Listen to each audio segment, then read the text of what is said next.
तरह पैसे के भी नियम होते हैं जिन्हें आप अच्छे से जान लेते हो और अपनी जिंदगी में उतार भी लेते हो। ये पक्का श्योर है कि आप भी आने वाले समय में पक्का अमीर हो सकते हो और अपना बैंक बैलेंस भी बढ़ा सकते हो। The richest man of Babylon के नियम आज भी इतने ही इफेक्टिव और कारगर हैं जितने पुराने समय में हुआ करते थे। इस बुक से काफी लोगों को फायदा हुआ, ग्रोथ हो पाए। और हाँ, बेस्ट फाइनेंशियल जानकारी के लिए इस चैनल को सब्सक्राइब करके बेल आइकन प्रेस करना ना भूलें, जिससे सारी फाइनेंशियल वीडियोस का नोटिफिकेशन आप तक पहुंचता रहे समय से। तो चलिए शुरू करते हैं पहले लेसन से। The man who desired gold, Benazir कोबी, ये दोनों ही बेबीलोन के रहने वाले थे और ये दोनों भी गरीब ही थे। इनमें से बेनजीर बहुत बढ़िया रथ बनाने वाला था और बहुत मेहनती भी, और कोबी भी एक बहुत बढ़िया सिंगर था। ये दोनों अपने काम से जितना भी कमाते थे सारा खर्च हो जाता था और इन दोनों के पास कुछ नहीं बचता था। इन दोनों का मुश्किल से ही गुजारा हो पाता था। इन दोनों का पर्स हमेशा ही खाली रहता था और इन दोनों के ऊपर काफी कर्जा भी रहता था। ये दोनों ही पैसों की प्रॉब्लम से काफी परेशान भी रहते थे। तभी ये दोनों आपस में एक बार मिलते हैं और बात कर रहे होते हैं। तभी कोबी को अपने अरकत दोस्त की याद आ जाती है, जो कि बेबीलोन का सबसे धनी आदमियों में से एक होता है।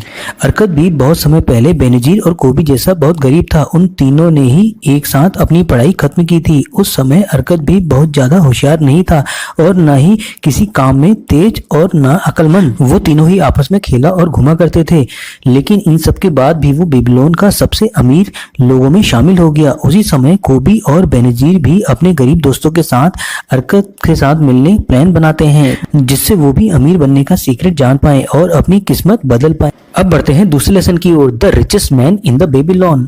अरकत बेबीलोन का सबसे अमीर आदमी था। वो अपनी वेल्थ और काइंडनेस के कारण काफी दूर तक फेमस भी था। वो अपनी वेल्थ गरीबों के साथ पूरी दिल के साथ दान करता था और बहुत ज्यादा खर्च भी करता था। लेकिन इन सब के बावजूद भी अरकत की दौलत कभी भी कम नहीं होती थी, उल्टा और तेजी के साथ ग्रो होती जा रही थी। एक बार बेनजीर कोबी अरकत के आलीशान महल में आए। तब बेनजीर और कोबी ने अरकत से पूछा, जब तुम भी हमारी तरह गरीब थे तब तुमने ऐसा आखिर क्या किया जिससे तुम बेबीलोन के रिचेस्ट पर्सन बन गए? तब अरकत कहता है, अगर तुम लोगों को पैसे में दिक्कत आ रही है, इसका मतलब ये हुआ तुम अभी तक दौलत को इकट्ठा करने के सही नियमों को सही से नहीं जानते हो या फिर इन नियमों का पालन नहीं करते हो। अरकत इसी बात पर अपनी स्टोरी बताना शुरू कर देता है। चलिए दोस्तों, अब बढ़ते हैं अरकत की अमीर बनने की स्टोरी में। मैंने अपनी शुरुआत बर्तन के काम से की और मैं काफी डिटरमिन्ड भी था अपने काम में, लेकिन महीनों मेहनत करने के बाद भी अपनी कोई दौलत इकट्ठा नहीं कर पाया। एक दिन अपने काम के सिलसिले में एक मशहूर व्यापारी अल्केमिस्ट मेरे पास आए, जो कि उस समय के बेबीलोन के कई बड़े आदमियों में से एक थे। उसी समय काम के दौरान मैंने पूछा, अल्केमिस्ट, आप बेबीलोन के काफी अमीर आदमी हो, क्या आप मेरे को भी ये सीक्रेट बता सकते हो कि मैं कैसे अमीर हो सकता हूँ?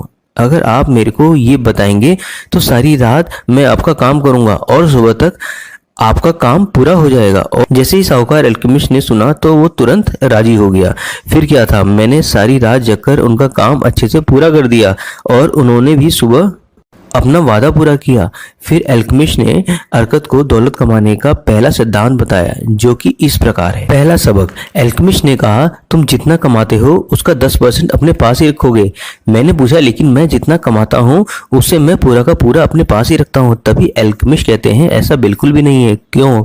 तुम बेबीलोन में रहकर खाने के पैसे नहीं देते? क्या तुम कपड़े खरीदने के बाद उसके पैसे नहीं देते? क्या तुम बेबीलोन में बिना पैसे खर्च किए जिंदा रह सकते हो? तुम्हारी पिछले महीने या पिछले साल की कमाई कहाँ है? तुम बाकी सबको तो पैसे देते हो, लेकिन अपने आप को नहीं। तुम अपने को छोड़कर बाकी सबके लिए मेहनत करते हो और उनके लिए कमाते हो। तब उन्होंने अरकत को समझाते हुए कहा, देखो भाई, तुम जो भी सोने की इनकम बचाते हो उस इनकम को तुम इन्वेस्ट करके अपने लिए और धन कमा सकते हो, और जैसे ही वो धन तुम्हें रिटर्न दे तब तुम उससे भी और धन कमवा सकते हो। तुम्हें इस बात की चिंता बिल्कुल भी नहीं करनी है कि तुम कितना धन इन्वेस्ट कर रहे हो। तुम्हें इस बात की चिंता नहीं करनी है कि उससे कितना रिटर्न आ रहा है, कम या ज्यादा। तुम्हें बिना चिंता करे सिर्फ अपनी इनकम का 10% ही इन्वेस्ट करना होगा। अब आते हैं इस कहानी की समरी में। इस कहानी का पहला सबक तो यह है, अगर तुम सही में दौलतमंद बनना चाहते हो तब तुम्हें अपनी सेविंग को इन्वेस्ट करना चाहिए, ताकि तुम्हारी सेविंग और इसके रिटर्न तुम्हारे लिए धन कमाए और तुम्हें तुम्हारी मनचाही दौलत दे सके, चाहे तुम्हारी इनकम कितनी ही कम क्यों ना हो। तुम्हें अपनी इनकम का 10% से कम नहीं बचाना है। जैसे ही तुम्हें पैसे मिल जाए तुम 10% इन्वेस्टिंग के लिए अलग कर दो। उसके बाद तुम बचे हुए पैसों से अपना खर्च चलाओ। दूसरा सबक, 1 साल बाद अल्केमिस्ट अर्कत से दोबारा मिलने आए। इन्होंने पूछा, अर्कत तुमने कितना कमाया? क्या इनकम का 10% सही में तुमने बचाया? और मैंने भी बड़े प्राउड से बताया, हाँ मैं अपनी इनकम का 10% बचाया, इसे ईंट बनाने वाले को एक अजमेर को दे दिया और वह ईंट वाला अजमेर दूर देश से रेयर जेमस्टोन खरीद कर लाएगा और वापस आने पर उन जेमस्टोन को ज्यादा कीमत पर बेचकर हम ज्यादा मुनाफा कमाएंगे। ये सुनने के बाद अल्केमिस्ट गुस्से में लाल होकर बोला, तुमने जेमस्टोन के बारे में एक ईंट बनाने वाले पर क्यों भरोसा किया? क्या कभी जूते सिलने वाले से खाने बनाने की रेसिपी पूछी जाती है? लो, तुम्हारी पूरी रकम ही डूब गई इस बार। अब तुम फिर से एक कोशिश करो। अगर तुम्हें जेमस्टोन के बारे में एडवाइस चाहिए होगी तो ज्वेलरी वाले के पास ही जाओगे ना। अगर तुम्हें कपड़े की एडवाइस चाहिए होगी तो कपड़े बनाने वाले के पास ही जाओगे। दूसरा सबक, एडवाइस एक ऐसी चीज है जो लोग फ्री में तो देते हैं, लेकिन इसे लेकर सतर्क रहने की जरूरत है। तुमको सिर्फ उनसे ही एडवाइस लेनी चाहिए जो व्यक्ति उस काम में स्किलफुल हो और उस काम को बढ़िया तरीके से करता हो। जो व्यक्ति अपनी सेविंग के बारे में गलत और अनएक्सपीरियंस लोगों से एडवाइस लेता है वो अपनी सेविंग उन लोगों के कारण गंवा देता है। इतना कहकर अल्केमिस्ट वहां से चले जाते हैं। अब आते हैं तीसरे सबक में। 1 साल बाद अल्केमिस्ट फिर से वापस आते हैं। हमारी इससे पहली मुलाकात के बाद तुमने कितनी तरक्की की ये बताओ पहले मुझे। तो अर्कत ने उन्हें बताया, मैंने अपनी इनकम का 10% सेव करके उन पैसों को ब्रास बनाने वाले को दे दिया ताकि वे उन पैसों का ब्रास खरीद सके और हर 5 मंथ के बाद मुझे ब्याज देता है, यानी कि इंटरेस्ट देता है। अल्केमिस्ट ये सुनकर बहुत खुश हो जाते हैं और कहते हैं कि तुमने इस बार बहुत अच्छा काम किया है और खुश होते हुए बोलते हैं कि लेकिन तुम उन पैसों का करते क्या हो, यानी जो इंटरेस्ट मिलता है उसका क्या करते हो?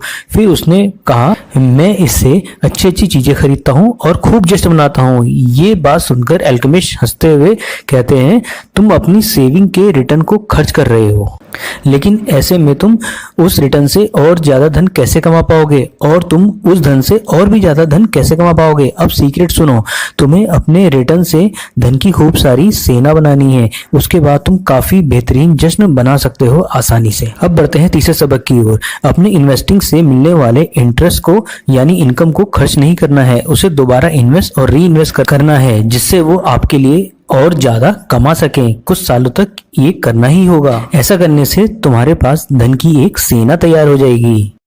2 साल बाद अल्केमिस्ट फिर से अर्कत से मिलने आए।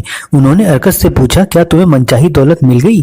तो मैंने कहा, उतनी तो नहीं हो पाई, हाँ लेकिन मैंने कुछ संपत्ति तो जरूर जोड़ ली है जो अब मेरे लिए इंटरेस्ट कमाती है। अर्कत कहता है कि मैं अमीर बना क्योंकि मेरे अंदर अमीर बनने का डिजायर और डिटर्मिनेशन था। मैं जो भी काम करता हूँ उसे खत्म ही करता हूँ, चाहे वो काम कितना ही छोटा या बड़ा क्यों ना हो। अर्कत ने अपने गरीब दोस्तों बेनजीर कोबी के साथ उनके दोस्तों को भी यही कदम उठाने की एडवाइस दी। पहली, अपनी इनकम का 10% सेव करें और सेविंग 10% से कम नहीं होनी चाहिए। दूसरी, अपनी बचत या सेविंग का इन्वेस्ट जरूर करें। जल्दी अमीर बनने के चक्कर में शॉर्टकट और फ्रॉड के चक्कर में ना पड़ें। तीसरा, इंश्योरेंस करवाएं ताकि अगर आपको कुछ होता है तो आपके बाद आपकी फैमिली सेव रहे। चौथा, उन्हीं लोगों से एडवाइस लें जो उस फील्ड पे नॉलेज या एक्सपीरियंस रखते हों। पांचवा, अपनी कैपेसिटी के अनुसार ही मेहनत और सेविंग को करें, उससे ज्यादा नहीं। हद से ज्यादा कंजूस ना बने। जब तक आप इस दुनिया में हैं तब तक आप अपनी लाइफ को एंजॉय जरूर करें। अब आते हैं लेसन नंबर 3 में, 7 cures for a lean purse. प्यारे दोस्तों, बेबीलोन एक काफी वेल्दी शहर था। इसका मुख्य कारण यहाँ के रहने वाले लोग थे जो बहुत समझदार थे और इन्होंने भी अमीर बनने के सीक्रेट सीख लिए थे। वो सब काफी बढ़िया और बेहतरीन जिंदगी जीते थे। एक बार वहां के सम्राट ऑर्गन को पता चला कि जो लोग अमीर हैं उनको तो अमीर बनने के सीक्रेट पता है, लेकिन उन लोगों का क्या जो अमीर नहीं बन पाए, क्योंकि उन लोगों को तो अमीर बनने के सीक्रेट पता ही नहीं थे। तो प्यारे दोस्तों, अगर आप सही में उन कंप्लीट 10 एसेट्स के बारे में जानना चाहते हैं तो कमेंट सेक्शन में जाकर कंप्लीट वीडियो को देखना ना भूलें, जिसका लिंक कमेंट सेक्शन में पिन किया हुआ है।